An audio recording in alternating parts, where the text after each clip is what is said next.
Hello दोस्तों, आपका स्वागत है हमारे चैनल पे कंपटीशन क्लासेस ज्ञान निकेतन में। मैं आपका दोस्त विवेक।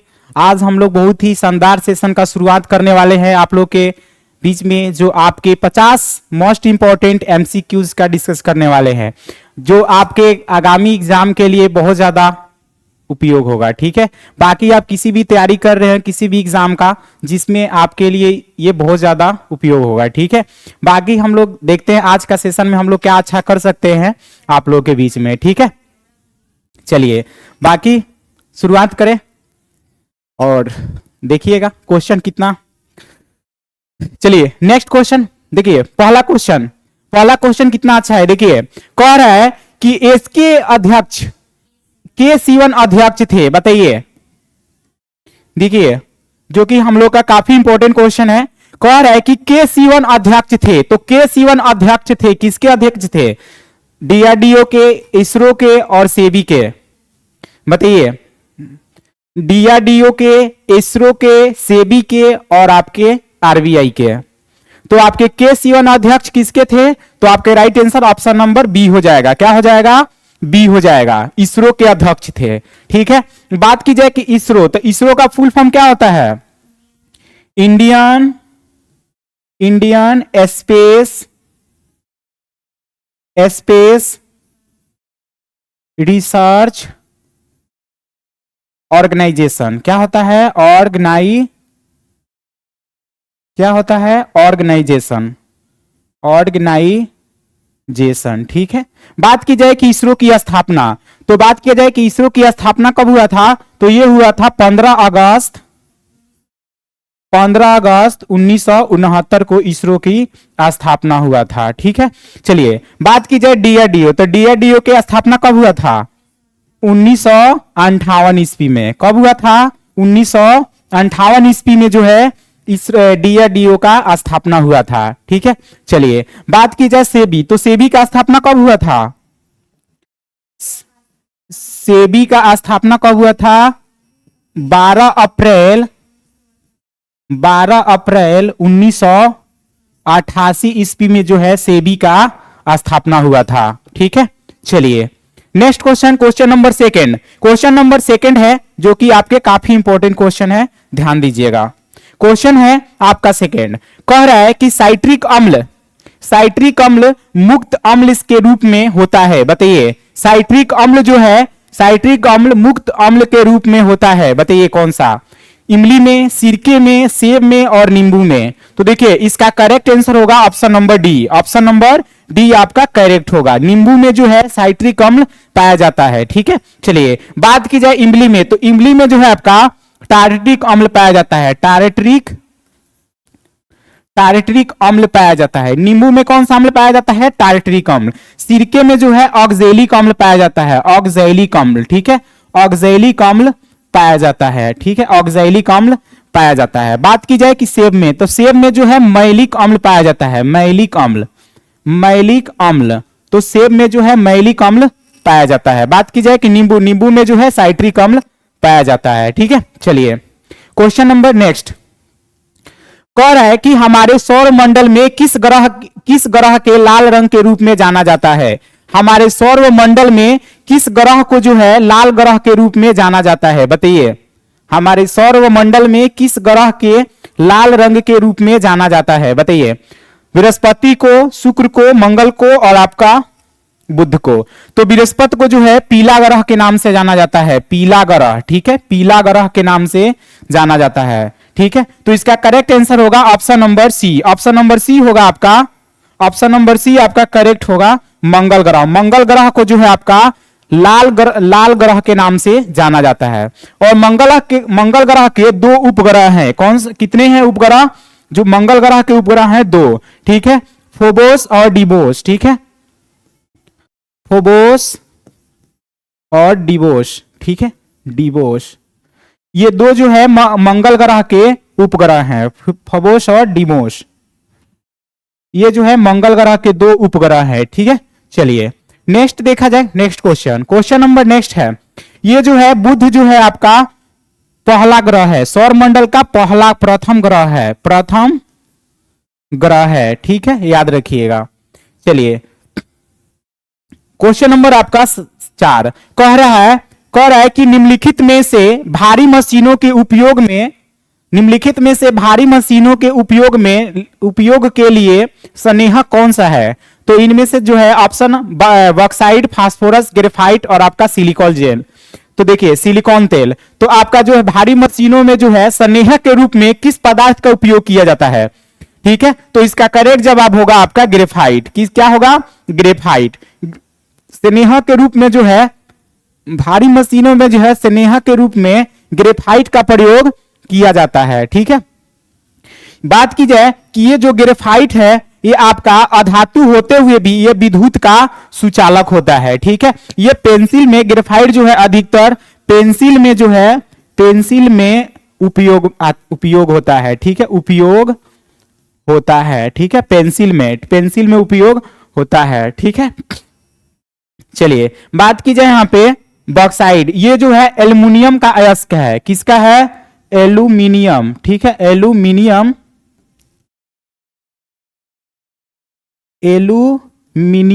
ठीक है, एल्यूमिनियम का अयस्क है। ठीक है, चलिए नेक्स्ट क्वेश्चन नंबर आपका 5। क्वेश्चन 5 जो है जो कि काफी इंपॉर्टेंट है। कह रहा है कि खुली हुई वायु में कुछ दिन छोड़ देने पर सिलिकॉन की वस्तु काली हो जाती है क्योंकि उस पर परत बन जाती है। बताइए,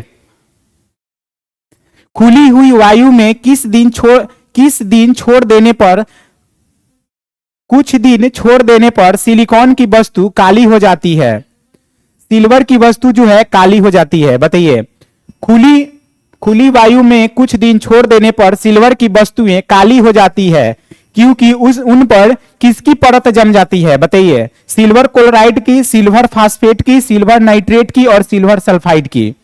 तो इसका करेक्ट जवाब होगा option number D, silver sulphide. Silver sulphide के कारण जो है उस पर काली परत जम जाती है। ठीक है, चलिए क्वेश्चन नंबर 6। क्वेश्चन 6 है कि भारत की जलवायु कैसी है? बताइए, भारत की जलवायु कैसी है? भारत की जलवायु है उष्णकटिबंधीय आर्द्र है, उष्णकटिबंधीय शुष्क है और उष्णकटिबंधीय मानसूनी है और उष्णकटिबंधीय अति आर्द्र है। बताइए, तो इसका करेक्ट जवाब होगा option number C. Option number C जो है आपका करेक्ट होगा। उष्णकटिबंधीय मानसूनी जो है भारत की जलवायु है। ठीक है, मानसूनी शब्द जो है ये शब्द अरबी है। क्या है? अरबी शब्द है। ठीक है, मानसून शब्द जो है अरबी है। क्वेश्चन नंबर आपका 6 कह रहा है कि मयूरभंज खाने के लिए जानी जाती है। चलिए, मयूरभंज खाने कहां है? उड़ीसा में है। कहां पे है? उड़ीसा में है। मयूरभंज खाने कहां है? उड़ीसा राज्य में है। ठीक है, चलिए बात की जाए कि मयूरभंज खाने किसके लिए जानी जाती है, तो यह जाना जाता है लौह अयस्क के लिए। किसके लिए जाना जाता है? लौह अयस्क के लिए जो है जाना जाता है। ठीक है, कोयला जो है ये कोयला झारखंड में इसका भंडार निर्मित है। ठीक है, चलिए नेक्स्ट क्वेश्चन नंबर आपका 8 कह रहा है कि अंतरराष्ट्रीय न्यायालय का मुख्यालय किस शहर में स्थित है? बताइए, अंतरराष्ट्रीय न्यायालय का मुख्यालय किस शहर में स्थित है? तो अंतरराष्ट्रीय न्यायालय का मुख्यालय किस शहर में स्थित है? तो इसका करेक्ट जवाब होगा option number C, Hague. Hague में जो है अंतरराष्ट्रीय न्यायालय का मुख्यालय स्थित है। चलिए क्वेश्चन नंबर आपका 9 कह रहा है कि किस घटना ने राष्ट्रवाद की अवधारणा को जन्म दिया? किस घटना ने राष्ट्रवाद की अवधारणा को जन्म दिया? बताइए, किस घटना ने राष्ट्रवाद की अवधारणा को जन्म दिया? तो इसका right answer option number A हो जाएगा, धर्म सुधार आंदोलन। क्या हो जाएगा? धर्म सुधार आंदोलन जो है राष्ट्रवाद की अवधारणा को जन्म दिया। ठीक है, चलिए क्वेश्चन नंबर आपका 10 कह रहा है कि ओरिजिन ऑफ स्पीसीज, जिसको जाति की उत्पत्ति कहा जाता है, पुस्तक किसने लिखा है? बताइए, ओरिजिन ऑफ स्पीसीज नामक पुस्तक किसने लिखा है? तो इसका करेक्ट जवाब होगा option number A, Charles Darwin. Charles Darwin जो है ओरिजिन ऑफ स्पीसीज नामक पुस्तक लिखा है। ठीक है, चलिए नेक्स्ट क्वेश्चन नंबर आपका 11 कह रहा है कि प्रति 1000 पुरुषों पर महिलाओं की संख्या कहलाती है? बताइए, प्रति 1000 पुरुषों पर महिला की संख्या कितनी कहलाती है? भारत की बात की जाए तो भारत की जो है इसका क्या आंसर होगा? लिंगानुपात। ठीक है, लिंगानुपात। तो बात की जाए भारत, तो भारत की जो है इंडिया की लिंगानुपात की बात की जाए तो जो है 943 महिला पे जो है 1000 पुरुष के। ठीक है, 1000 पुरुष पे जो है 943 महिलाएं हैं। ठीक है, चलिए लिंगानुपात। चलिए नेक्स्ट क्वेश्चन, क्वेश्चन नंबर 12 कह रहा है कि एमनेस्टी इंटरनेशनल है। एमनेस्टी इंटरनेशनल कौन सा है? बताइए शब्द। एमनेस्टी, एमनेस्टी इंटरनेशनल है, तो इसका right answer option number C होगा, मानवाधिकार संगठन। क्या होगा? मानवाधिकार संगठन होगा। नेक्स्ट क्वेश्चन, क्वेश्चन नंबर 13 कह रहा है कि एक वृक्ष की हत्या कविता के रचनाकार कौन है? एक वृक्ष की हत्या कविता के, एक वृक्ष की हत्या कविता के रचनाकार कौन है? बताइए। तो इसका right answer option number D होगा, कुंवर नारायण। क्या होगा? कुंवर नारायण जो है एक वृक्ष की हत्या कविता के रचनाकार हैं। ठीक है, नेक्स्ट क्वेश्चन, क्वेश्चन नंबर 14 कह रहा है कि निम्नलिखित में से कौन सी रबी फसल नहीं है? बताइए। गेहूं, सरसों, चना, ज्वार, इनमें से कौन से जो है रबी फसल नहीं है? बाकी देखिए गेहूं जो है रबी फसल है, सरसों और चना। बाकी ये ज्वार जो है आपका रबी फसल नहीं है, ये आपका खरीफ फसल है।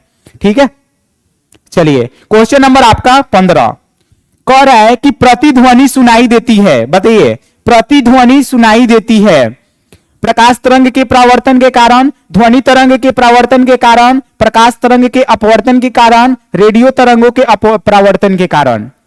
तो इसका करेक्ट जवाब होगा ऑप्शन नंबर बी, ध्वनि तरंगों के परावर्तन के कारण जो है प्रतिध्वनि सुनाई देती है। Option number B. Question number आपका 16 कह रहा है कि भारत की उत्पत्ति का संबंध प्राचीन काल के किस प्रतापी राजा से है? बताइए, भारत नाम की उत्पत्ति का संबंध प्राचीन काल के किस प्रतापी राजा से है? महाराणा प्रताप, चंद्रगुप्त मौर्य, भरत चक्रवर्ती और अशोका मौर्य। तो इसका करेक्ट जवाब होगा ऑप्शन नंबर सी, भरत चक्रवर्ती के नाम पे जो है भारत नाम की उत्पत्ति के संबंध है। क्वेश्चन नंबर आपका 17 कह रहा है कि भारत का सबसे बड़ा शहर कौन सा है? भारत का सबसे बड़ा शहर कौन सा है? बताइए। मुंबई, कोलकाता, दिल्ली और मद्रास। तो इसका करेक्ट जवाब होगा option number A, Mumbai. Mumbai जो है भारत का सबसे बड़ा शहर है। नेक्स्ट क्वेश्चन, क्वेश्चन नंबर आपका 18 भारत का सबसे बड़ा राज्य कौन सा है? बताइए, भारत का सबसे बड़ा राज्य कौन सा है? उत्तर प्रदेश, महाराष्ट्र, राजस्थान, मध्य प्रदेश। तो आपका right answer option number C हो जाएगा आपका, राजस्थान। क्या हो जाएगा? भारत का सबसे बड़ा राज्य कौन सा हो जाएगा? Rajasthan. Next question, question number आपका 19 कह रहा है कि भारत में कुल कितने राज्य हैं? तो भारत में जो है आपका कुल राज्य की संख्या 28 है। ऑप्शन नंबर ए आपका करेक्ट होगा। बात की जाए केंद्र शासित प्रदेश, तो केंद्र शासित प्रदेश कितना है? केंद्र शासित प्रदेश, केंद्र शासित प्रदेश आपका कितना है? 8 है। ठीक है, चलिए नेक्स्ट क्वेश्चन, क्वेश्चन नंबर आपका 20 कह रहा है कि भारत में सबसे लंबी नदी कौन सी है? भारत का सबसे लंबी नदी कौन सी है? बताइए, भारत का सबसे लंबी नदी कौन सी है? तो इसकी right answer option number D हो जाएगा, गंगा। इसकी लंबाई कितनी है? 2525 किलोमीटर, 2525 किलोमीटर इसकी लंबाई है। भारत की सबसे लंबी नदी आपकी हो जाएगी गंगा। कोसी जो है, कोसी को क्या कहा जाता है? बिहार का शोक कहा जाता है। कोसी नदी को जो है बिहार का शोक, बिहार का शोक कहा जाता है। कोसी नदी को जो है बिहार का शोक कहा जाता है। ठीक है, चलिए नेक्स्ट क्वेश्चन, क्वेश्चन नंबर आपका नेक्स्ट 21 नंबर भारत का सबसे चौड़ी नदी कौन सी है? बताइए, भारत का सबसे चौड़ी नदी कौन सी है? ब्रह्मपुत्र नदी, गोमती नदी, गंगा नदी और चंबल नदी। चंबल नदी जो है एमपी में है। चंबल नदी कहां है? एमपी में। बात की जाए गोमती, तो गोमती जो है आपके लखनऊ शहर बसा हुआ है। गोमती नदी के किनारे लखनऊ शहर बसा हुआ है। इसका करेक्ट जवाब हो जाएगा ऑप्शन नंबर ए। ठीक है, ब्रह्मपुत्र नदी जो है भारत की सबसे चौड़ी नदी है। ठीक है, चलिए नेक्स्ट क्वेश्चन, क्वेश्चन नंबर आपका 22 कह रहे कि भारत का सबसे ऊंची मीनार कौन सी है? बताइए, भारत का सबसे ऊंची मीनार कौन सी है? तो आपका right answer option number A हो जाएगा कुतुब मीनार। कौन सी हो जाएगा? कुतुब मीनार जो है भारत की सबसे ऊंची मीनार है। ठीक है, चलिए क्वेश्चन नंबर आपका 23 भारत का सबसे लंबा बांध कौन सा है? बताइए, भारत का सबसे लंबा बांध कौन सा है? नागार्जुन सागर बांध ये किस नदी पे है? कृष्णा नदी पे है। कृष्णा नदी, याद रखिएगा, अर्जुन के साथ कृष्णा रहते थे। ठीक है, तो कृष्णा नदी पे। ठीक है, कृष्णा नदी पे। ठीक है, नदी पे। ठीक है, बात की जाए भाखरान बांध, तो भाखरा बांध जो है गुरुत्वीय बांध है। याद रखिएगा, भाखरा नगर बांध जो है गुरुत्वीय बांध है। इसका करेक्ट जवाब होगा भारत का सबसे लंबा बांध जो है हीराकुंड बांध, जो कि महानदी पे है। महानदी पे उड़ीसा में है। कहां पे है? उड़ीसा में है। ठीक है, उड़ीसा में। नेक्स्ट क्वेश्चन, क्वेश्चन नंबर आपका 24 कह रहा है कि भारत की सबसे लंबी सुरंग कौन सी है? बताइए, भारत का सबसे लंबी सुरंग कौन सी है? चेनानी नेसारी सुरंग, जवाहर सुरंग, मलीगुड़ा सुरंग और आपका कामसेट सुरंग। तो आपका करेक्ट जवाब होगा option number A, Chenani Nesari सुरंग जो है भारत की सबसे लंबी सुरंग है। क्वेश्चन नंबर आपका 25 कह रहा है कि निम्न में से भारत के उप प्रधानमंत्री नहीं रहे हैं। बताइए, निम्न में से कौन भारत के उप प्रधानमंत्री नहीं रहे हैं? तो भारत के उप प्रधानमंत्री कौन नहीं रहे हैं? तो ये आपके हो जाएंगे option number A, HN Bahuguna. क्या हो जाएंगे? HN बहुगुणा जो है भारत के उप प्रधानमंत्री नहीं रहे। बाकी आपका देवीलाल और मोरारजी देसाई और आपका LK अडवाणी ये जो है भारत के उप प्रधानमंत्री रह चुके हैं। क्वेश्चन नंबर आपका 26 कह रहा है कि भारत में ऋण के औपचारिक स्रोतों की कार्यक्रम का पर्यवेक्षण कौन करता है? भारत में ऋण के औपचारिक स्रोतों की कार्यक्रम का पर्यवेक्षण कौन करता है? नीति आयोग, संघ वित्त मंत्रालय, भारतीय स्टेट बैंक, भारतीय रिजर्व बैंक। तो इसका करेक्ट जवाब हो जाएगा ऑप्शन नंबर सी, भारतीय। देखिए यहां पे इसका राइट करेक्ट होगा ऑप्शन नंबर डी, भारतीय रिजर्व बैंक। भारतीय रिजर्व बैंक जो है भारत में ऋण के औपचारिक स्रोतों की कार्यक्रम का पर्यवेक्षण करता है। चलिए नेक्स्ट क्वेश्चन, क्वेश्चन नंबर आपका 27 कह रहा है कि राजेंद्र सेतु किस नदी पर स्थित है? बताइए, राजेंद्र सेतु किस नदी पर स्थित है? तो इसका करेक्ट जवाब हो जाएगा ऑप्शन नंबर ए, गंगा नदी पे है। किस नदी पे है? गंगा नदी पे है। ठीक है, गंगा नदी पे जो है राजेंद्र सेतु नदी स्थित है। नेक्स्ट क्वेश्चन, क्वेश्चन नंबर 28 कह रहा है कि 2011 की जनगणना के अनुसार भारतवर्ष में अधिकतम जनसंख्या का घनत्व वाला राज्य कौन सा है? बताइए, 2011 की जनगणना के अनुसार भारतवर्ष में अधिकतम जनसंख्या घनत्व वाला राज्य कौन सा है? तो इसका करेक्ट जवाब होगा option number C, Bihar. Bihar जो है 2011 के जनगणना के अनुसार अधिकतम जनसंख्या घनत्व वाला ये राज्य हमारा है बिहार। ठीक है,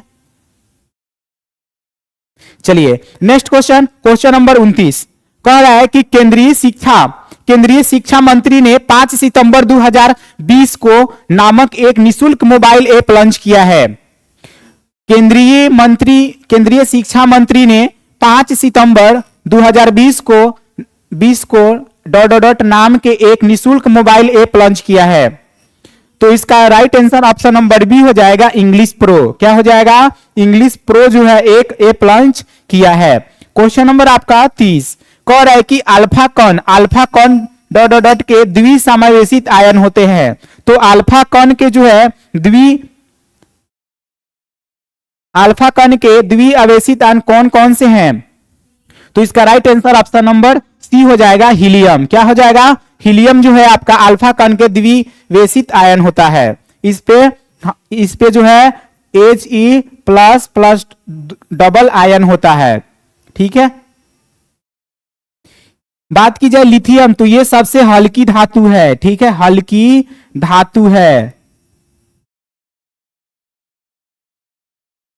चलिए नेक्स्ट क्वेश्चन आपका क्वेश्चन नंबर 31। 2011 और 2011 से 12 में की गई गणनाओं के अनुसार ग्रामीण भारत के व्यक्तियों के लिए गरीबी रेखा से डॉट डॉट डॉट प्रति माह तय की गई है। बताइए तो कितना रुपया तय किया गया है? तो इसका right answer option number A हो जाएगा 816 रुपया तय किया गया है। ठीक है, 2011 से 12 की गणना के अनुसार। ठीक है, गरीबों के लिए। क्वेश्चन नंबर आपका 32 कह रहे कि भारतीय संविधान का कौन सा अनुच्छेद जो है सहकारी समितियों के संवर्धन से संबंधित है? भारतीय संविधान का कौन सा अनुच्छेद जो है सहकारी समितियों के संवर्धन से संबंधित है? तो इसका right answer option number B हो जाएगा 43 बी। अनुच्छेद जो है 43 बी जो है अनुच्छेद सहकारी समितियों के संवर्धन से संबंधित है। क्वेश्चन नंबर आपका 33 कह रहा है कि नवंबर 2020 में दिवंगत फकीर चंद्र Kohli co dot dot dot के रूप में जाना जाता है। बताइए नवंबर 2020 में दिवंगत फकीर चंद्र कोहली को किस रूप में किस रूप में जाना जाता है? बताइए तो इसका right answer option number A हो जाएगा भारतीय सॉफ्टवेयर उद्योग के जनक के रूप में जाना जाता है। ठीक है, चलिए क्वेश्चन नंबर आपका 34 कह रहा है कि राजा टोडरमल निम्नलिखित में से किस गुलाम सम्राट के शासनकाल के दौरान राजस्व मंत्री था? किस मुगल सम्राट के समय जो है जो टोडरमल था वो राजस्व मंत्री था? राजस्व मंत्री जो सभी लेखा जोखा चीज होता है उसको देख रेख करता है। तो इसका जो राइट आंसर होगा ऑप्शन नंबर डी, ये अकबर के समय रहता था। अकबर जो है टोडरमल अकबर के दरबार में रहता था। ठीक है, चलिए बात कीजिए नेक्स्ट क्वेश्चन नंबर 35 कह रहा है कि मराठों और अफगानिस्तान के शासक अहमद दुरानी के बीच पानीपत की तीसरी लड़ाई कब हुई थी? मराठों और अफगानिस्तान के अहमद शाह दुरानी के बीच पानीपत की तीसरी लड़ाई कब हुई थी? तो पानीपत की तीसरी लड़ाई 1761 ईस्वी में हुई थी। कब हुई थी? 1761 ईस्वी में। और आपका 1526 में जो है पानीपत की दूसरी लड़ाई पहली लड़ाई हुई थी। कब हुई थी?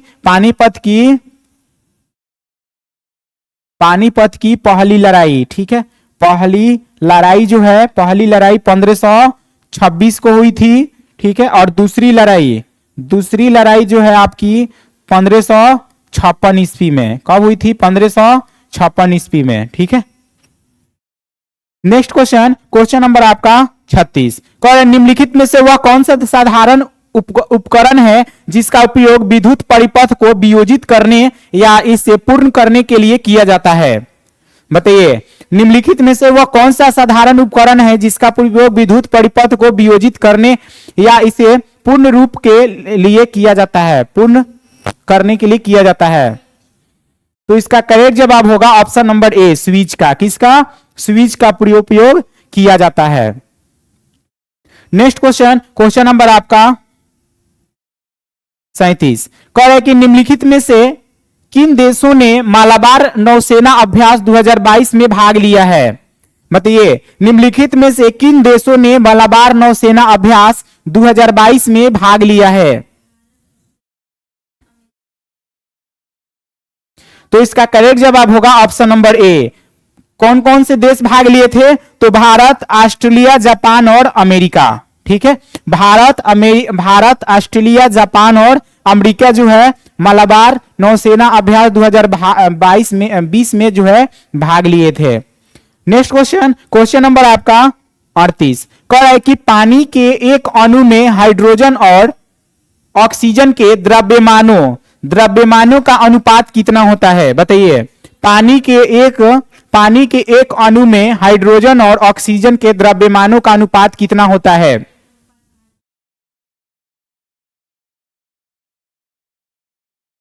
तो इसका करेक्ट जवाब हो जाएगा ऑप्शन नंबर बी। क्या हो जाएगा? 1:8। क्या हो जाएगा? 1:8 हो जाएगा। ठीक है, क्योंकि इसका थोड़ा सा आंसर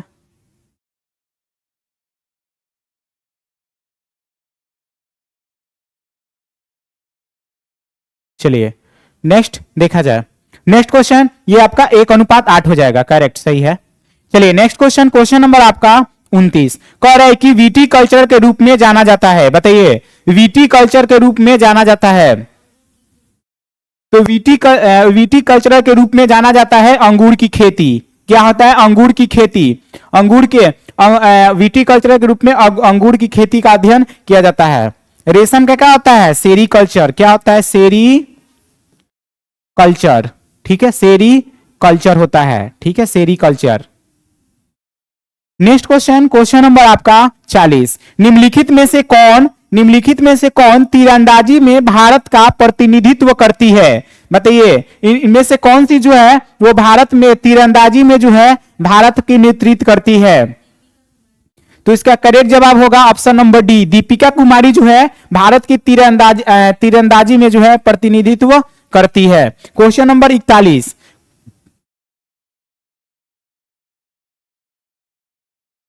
कह रहा है कि संवाद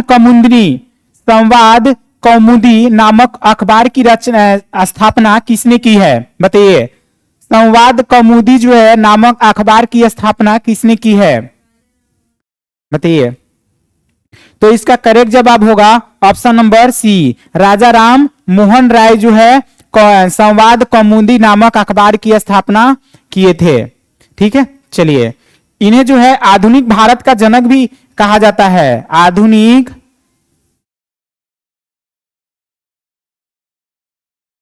आधुनिक भारत का जनक। ठीक है, आधुनिक भारत का जनक भी कहा जाता है। ठीक है, next question, question number next कह रहा है कि सरयू नदी किस नदी की सहायक नदी है? बताइए, सरयू नदी किस नदी की सहायक नदी है? पिंडर नदी, टोंस नदी, शारदा नदी और भागीरथी नदी। तो सरयू नदी किसकी सहायक नदी है? ऑप्शन नंबर सी हो जाएगा, शारदा नदी की। शारदा नदी की सहायक नदी है। सरयू नदी जो है शारदा नदी की जो है सहायक नदी है। ठीक है, सरयू नदी के किनारे जो है अयोध्या बसा हुआ है। याद रखिएगा, हमारा जो है अयोध्या राम भूमि। ठीक है, अयोध्या जो है अयोध्या शहर बसा हुआ है सरयू नदी के तट पे। ठीक है, चलिए नेक्स्ट क्वेश्चन, क्वेश्चन नंबर आपका 43 कह रहा है कि निम्न में से कौन सा मिजो लोगों का परंपरागत बांस नृत्य है? मिजो लोगों का परंपरागत बांस नृत्य है। बताइए, निम्न में से कौन सा मिजो लोगों का परंपरागत बांस नृत्य है? तो इसका करेक्ट जवाब होगा ऑप्शन नंबर सी, चेराव।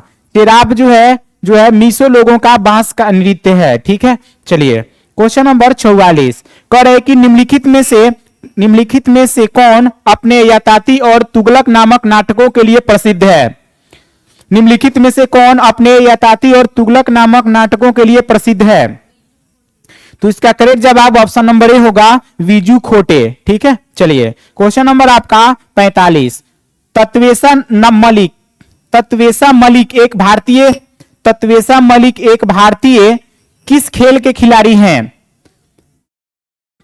तत्वेशा मलिक एक भारतीय किस खेल के खिलाड़ी हैं? तो इसका करेक्ट जवाब होगा ऑप्शन नंबर ए, गोल्फ के खिलाड़ी हैं। ठीक है, चलिए बात की जाए बास्केटबॉल में खिलाड़ी की संख्या कितनी होता है? 5 होता है। खिलाड़ियों की संख्या, खिलाड़ी होते हैं बास्केटबॉल में जो है 5 खिलाड़ी होते हैं। नेक्स्ट क्वेश्चन, बात की जाए शतरंज में कितने खिलाड़ी होते हैं? 2 खिलाड़ी होते हैं। कितने खिलाड़ी होते हैं? 2 खिलाड़ी होते हैं। और वॉलीबॉल में भी कितने खिलाड़ी होते हैं? 1 या 2 खिलाड़ी। ठीक है, चलिए नेक्स्ट क्वेश्चन, क्वेश्चन नंबर आपका 46 ला लीगा खिताब किससे संबंधित है? लाल लीगा खिताब किससे संबंधित है? बताइए, लाल लीगा खिताब किससे संबंधित है? तो इसका करेक्ट जवाब होगा ऑप्शन नंबर ए, फुटबॉल से। फुटबॉल में कितने खिलाड़ी होते हैं? 11। क्रिकेट में कितने खिलाड़ी होते हैं? 11। टेनिस में कितने खिलाड़ी होते हैं? 1 से 2। Next question, question number 47। होजेनकल जलप्रपात किस राज्य में स्थित है? होजेनकल जलप्रपात किस राज्य में स्थित है? तो इसका करेक्ट जवाब होगा ऑप्शन नंबर डी, तमिलनाडु में है। कहां पे है? तमिलनाडु। ये जो है होजेनकल जलप्रपात जो है कावेरी नदी पे है, कावेरी नदी पे है। ठीक है, चलिए, ये जो है होजेनकल जलप्रपात जो है कावेरी नदी पे है। कहां पे है? तो आपका तमिलनाडु में है। ठीक है, चलिए, क्वेश्चन नंबर आपका 48। निम्नलिखित में से सर्वाधिक अभिक्रियाशील धातु कौन सी है?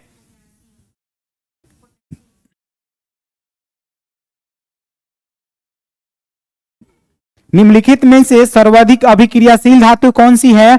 तो इसका करेक्ट जवाब होगा option number A, potassium. Potassium जो है सबसे अधिक अभिक्रियाशील धातु है।